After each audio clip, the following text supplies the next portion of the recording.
me toca a mí hablar de un tema que a lo mejor hubiera sido más pertinente que se tratase en segundo lugar, porque es la relevancia de la prevención de riesgos y del compliance en materia no de responsabilidad penal, sino en materia de responsabilidad civil de los empresarios, administradores y directivos de empresas. Y en este sentido yo quisiera comenzar diciéndoles una cosa para que valoren un poco la importancia de esta materia como empresarios, directivos y por tanto potenciales responsables. La situación en la que una empresa, un empresario, un administrador, un directivo se encuentra en materia de responsabilidad civil o penal o administrativa por aquellos actos que lleva a cabo en el desarrollo de sus funciones, a mí me recuerda un poco a una persona que paseara por las selvas de Malasia. Esta persona debe saber que hay tigres. A lo mejor no es necesario que sepa si los tigres son mamíferos, reptiles, a lo mejor no es necesario que sepa cuál es el proceso de evolución biológica del tigre, pero tiene que saber que hay tigres, tiene que saber que tienen hambre, tiene que saber que son muy grandes, que pesan mucho y que tienen la mala costumbre de acostumbrarse a la carne humana cuando hacen presa en algún explorador poco avisado. Por eso es necesario que el empresario, el directivo, el manager sea consciente de que la responsabilidad es un riesgo más de la empresa, es un riesgo más que afecta a las empresas y a quienes en ellas prestan sus servicios y que por tanto lo primero que debe hacer, como veremos en un momento, es adoptar medidas de prevención o medidas de previsión. El tema, insisto, presenta una notable complejidad, para empezar porque los dos primeros conceptos fundamentales de esta intervención mía, el concepto responsabilidad y el concepto empresa, son polisémicos, tienen varios significados y en concreto el término empresa tiene una multiplicidad enorme de sentidos en función del adjetivo que uno le aplique. No es lo mismo la responsabilidad civil que la responsabilidad penal, que la responsabilidad administrativa. No es lo mismo la responsabilidad personal que la responsabilidad patrimonial, como no es lo mismo la responsabilidad en el sentido de obligación de indemnizar daños y perjuicios, de hablar de responsabilidad en el sentido de verse vinculado por la actividad representativa de una persona que, bien por vía orgánica o bien por vía contractual, tiene conferidos poderes de representación para llevar a cabo actos jurídicos por cuenta y en nombre nuestro. Y hay un hecho del que yo quiero partir que tiene que ver con el mundo del seguro, la existencia de un artículo 73, unos artículos 73 al 77 de la Ley 50/1980 de contrato de seguro que regulan los seguros de responsabilidad civil y la práctica importada de Estados Unidos de un tipo muy particular de cobertura de responsabilidad civil que es el seguro D&O, Directors and Officers, el seguro que cubre la responsabilidad civil en que pueden incurrir por el desarrollo de sus funciones, por el ejercicio de sus cargos, aquellas personas que tienen la condición, ora de representantes orgánicos de los empresarios, de las sociedades, de las personas jurídicas, ora bien de representantes voluntarios, incluso aunque sean representantes gerenciales con poderes generales para actuar. Y como es un riesgo, es decir, la posibilidad de que se produzcan hechos dañosos, futuros e inciertos, ese riesgo tiene varios aspectos. En primer lugar, el primer aspecto, el primer efecto sensible de ese riesgo sería la causación de daños materiales, patrimoniales, incluso personales, veremos, a otros sujetos, a otras personas, pero también unas consecuencias en el plano jurídico que ya no afectan solamente a la víctima, al perjudicado, sino que pueden afectar también a los mismos sujetos agentes, a los mismos causantes, y que adoptan la forma de esos tres grandes tipos de responsabilidad, que son la responsabilidad penal, la responsabilidad administrativa y la responsabilidad civil. Y como es un riesgo, cabe concebir por lo menos tres formas de reacción, tres actitudes frente a esa situación de riesgo, que son, en primer lugar, la indiferencia. El sujeto sometido al riesgo simplemente no hace nada, muestra una actitud pasiva, una actitud inerte, porque, bueno, confía en que no va a suceder nada, confía en que con su hacer diario pues logrará eludir, caer en manos del tigre. Incluso se podría plantear si esa actitud de indiferencia es legítimamente admisible, si es jurídicamente lícita. Y en principio nosotros tendríamos que partir de que sí, en principio la indiferencia no es una actitud que esté directamente perseguida, por lo menos con carácter general por la ley, salvo que ya se cause un daño y entonces haya que analizar el grado de culpabilidad, el grado de participación del sujeto agente en ese daño. Y sin embargo, este principio general está siendo cada vez más afectado por excepciones que en el fondo vienen representadas por normas jurídicas, por disposiciones que imponen a los sujetos potencialmente responsables deberes de prevención o de previsión de daños. La Ley de Prevención de Riesgos Laborales 31/1995 con su reglamento de desarrollo y normas específicas, por ejemplo, yo recuerdo un decreto del año 1997 sobre condiciones de seguridad a bordo de buques pesqueros.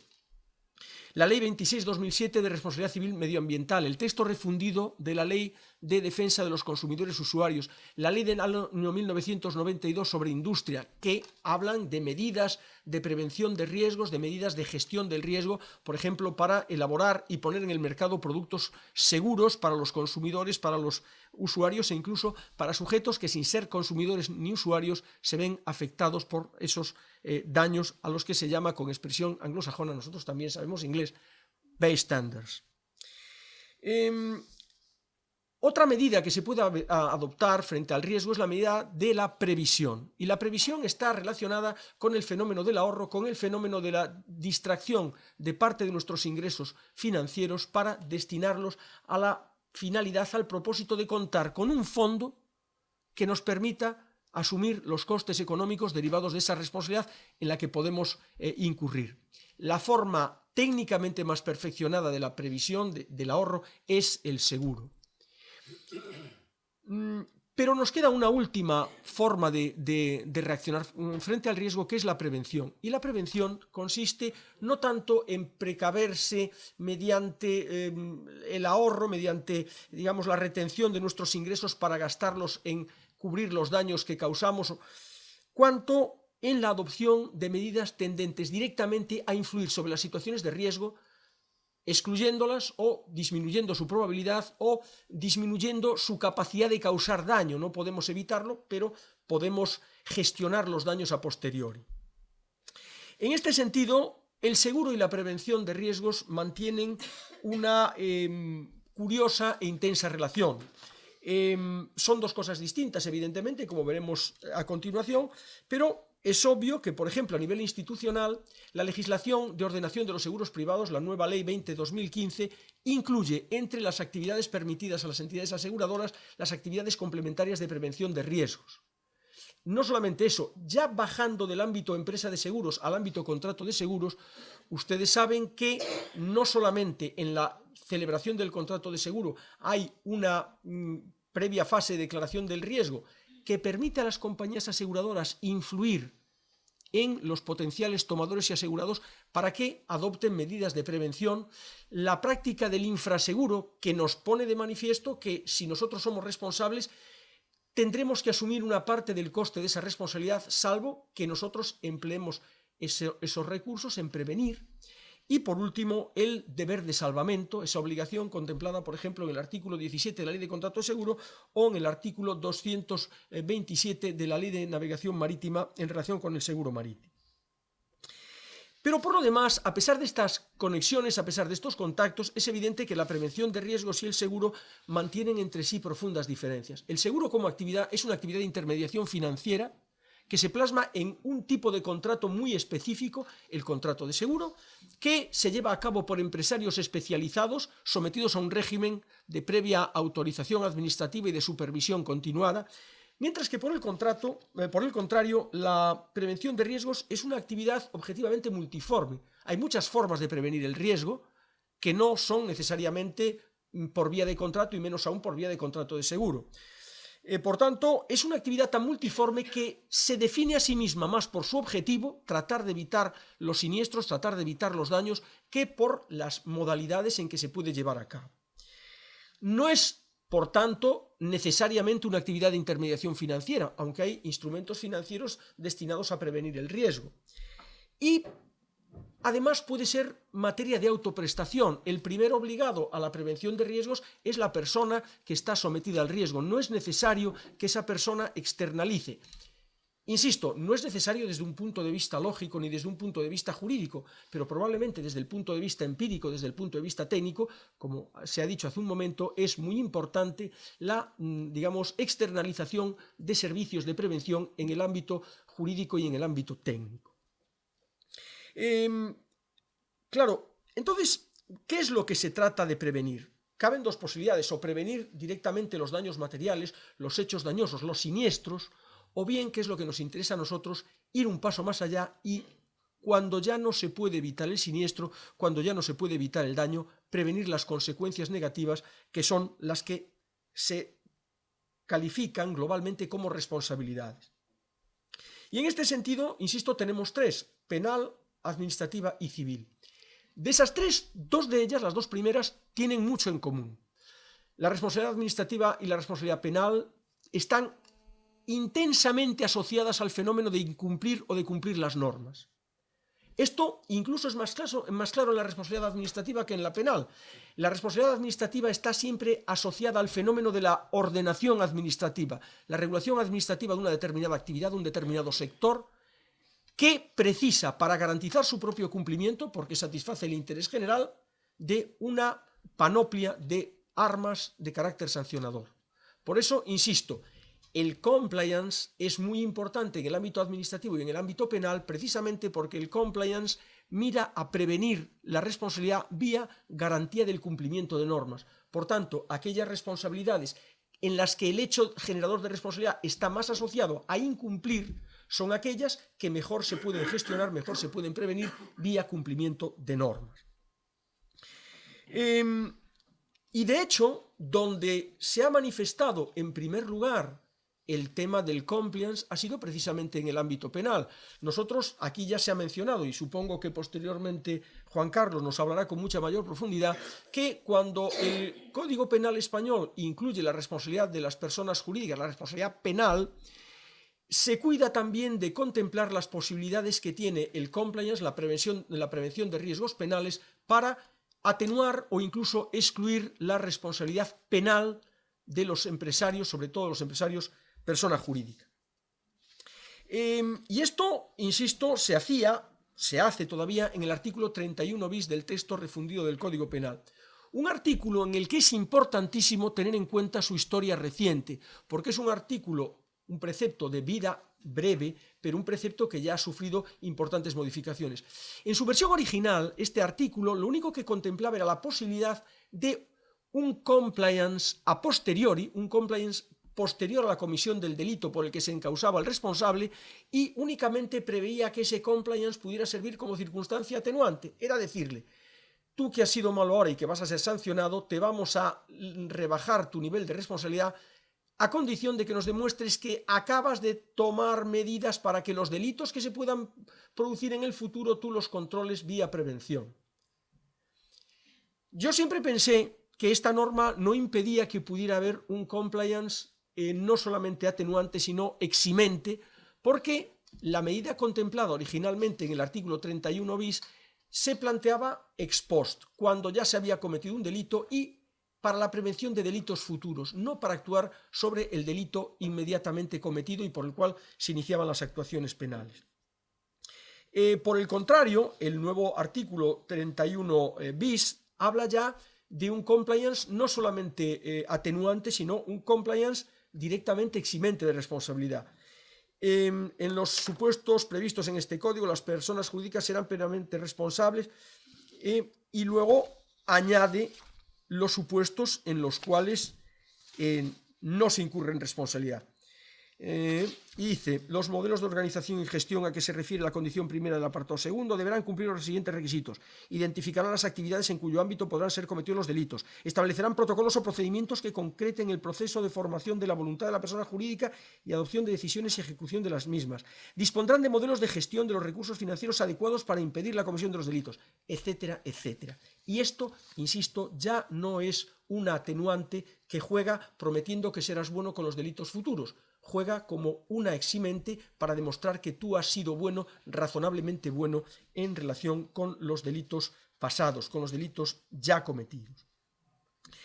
Pero entonces se nos plantea el problema de la responsabilidad civil, porque la responsabilidad civil es profundamente distinta de las anteriores.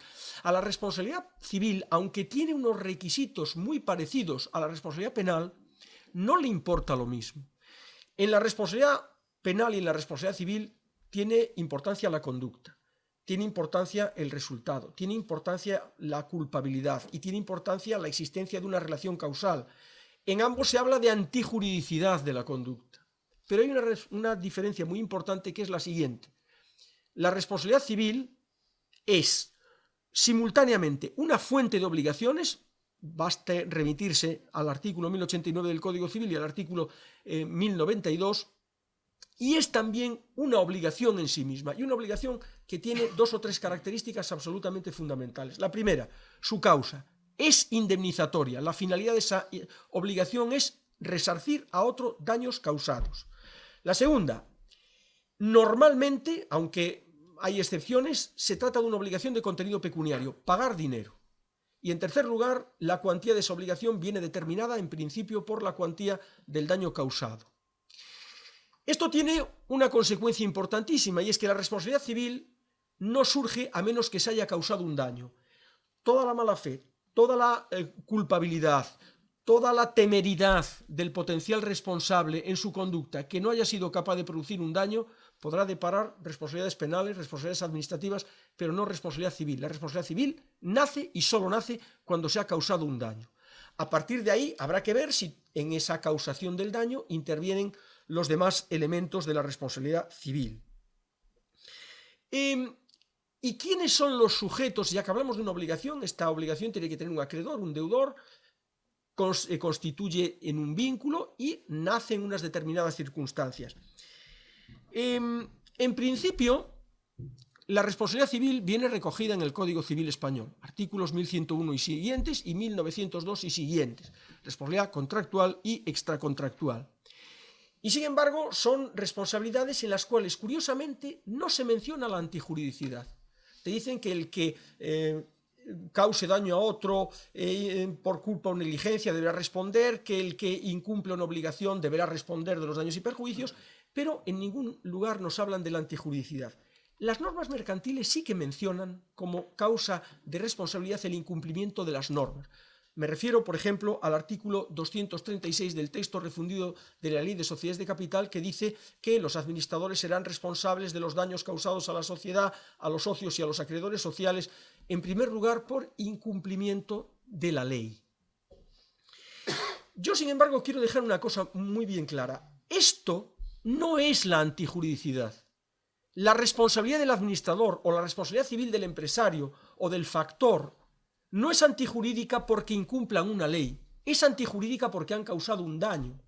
Entonces, ¿por qué se habla aquí de incurrir en responsabilidad por incumplir la ley? Porque esta norma realmente habla de otra cosa distinta, que no es de la legalidad o de la legitimidad de la actividad de los administradores, sino de quién soporta el riesgo.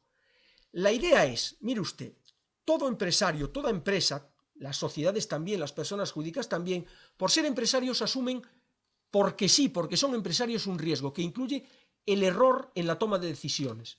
Si yo hiciera que los administradores respondieran por todo error en la toma de decisiones, nadie querría ser administrador, nadie querría tomar decisiones, y esa aversión al riesgo es peor que la prevención. No se puede, mediante la vía de la responsabilidad civil, cargar sobre el administrador o cargar sobre el empresario, que también puede suceder, un nivel de riesgo, unos costes que económicamente no les corresponden. Por eso, cuando a mí me dicen que el administrador responde civilmente frente a la sociedad, los socios o los terceros por incumplir la ley, no me están diciendo que lo malo sea incumplir la ley, lo malo es causar el daño. Y si has incumplido la ley, eso me demuestra que tú has causado un daño que la sociedad no tiene por qué soportar. Ni el daño que causas por incumplir la ley, ni el daño que causas por incumplir los estatutos, ni el daño que causas por no obrar de acuerdo con el nivel de diligencia que exige tu función. Y a partir de ahí es cuando puede entrar a jugar el compliance en el ámbito de la responsabilidad civil. Porque probablemente el compliance en materia de responsabilidad civil no trate de convencernos tanto del tema de que hemos actuado conforme a la ley, de que no ha habido antijuridicidad, cuanto de que el daño que hemos causado no es ilegítimo. Es legítimo porque lo tiene que soportar el otro. El daño no solamente tiene que ser daño, tiene que ser un daño ilegítimo, tiene que ser un daño antijurídico. Y una de las circunstancias que excluye la antijuridicidad es que el riesgo lo soporte el otro. Si yo tengo un programa bien ordenado de compliance, con un compliance officer, con unas medidas de sanción, con unas medidas de denuncia interna, yo lo primero que puedo decir es, mira, si yo he cumplido esto, significa que lo demás que pase te toca a ti, es tu riesgo de empresa, tanto si lo miras desde el punto de vista de la antijuricidad como si lo miras desde el punto de vista de la culpabilidad. Y termino aquí para no pasar. El artículo 1105 del Código Civil Español dice una cosa que, aunque se refiere a la responsabilidad contractual, vale también para la responsabilidad por daños a terceros extracontractuales. Y es que nadie debe responder de aquellos hechos que no se pueden prever o que previstos no pudieron ser evitados. Y entonces uno dirá, bueno, entonces ¿para qué quiero el compliance? Si uno no responde de lo imprevisto, precisamente para eso. Porque si tú adoptas unas medidas serias de compliance, las ejecutas, las implementas, controlas que se cumplen y luego la acreditas debidamente ante tribunales, árbitros, administración pública, etcétera, tú puedes decir, mire, si yo he sido bueno hasta aquí, significa que lo que yo no preví no podía ser previsto y que lo que yo no pude gestionar como riesgo es que nadie lo podía gestionar razonablemente de forma que tuviera que soportar él ese riesgo. Cito un ejemplo tomado, a mí me encanta el derecho marítimo, yo siempre tomo ejemplos del derecho marítimo para traerlos aquí, que es el caso de la avería común. Cuando un buque se encuentra en riesgo de hundirse, de perderse él mismo y la carga, el capitán tiene no solamente el derecho, sino el deber de efectuar actos de salvamento, que pueden consistir, por ejemplo, en la echazón, tirar parte de la carga al mar, contratar un salvamento, etc. Y eso evidentemente incrementa los costes, y a partir de ahí, ¿quién soporta esos costes? Los podría soportar su armador porque él ha causado un daño, pero resulta que ese daño no es ilegítimo.